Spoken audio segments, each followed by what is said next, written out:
Okay, we're going to create our second chart, and this one we want to be a line chart. We're going to go to the Add Sheet icon here and go to Sheet 2 to get a clean canvas.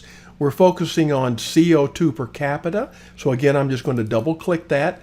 Tableau starts with a simple column chart. I want to add the year, and I'm going to double click that.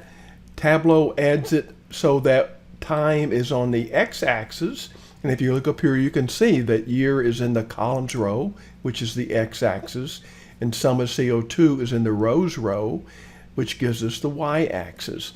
Now we want to be able to filter down by country, so I'm going to take country name field and drag it into the center, and our chart becomes pretty doggone busy, but we'll use interactions to filter that out later on.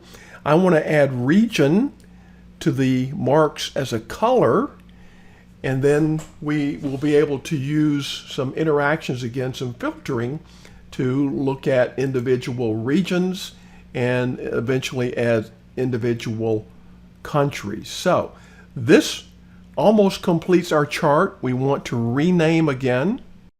So I right click on Sheet 2, go to rename, and I'm just going to paste in the title I want, CO2 per capita over time. So that completes our second chart.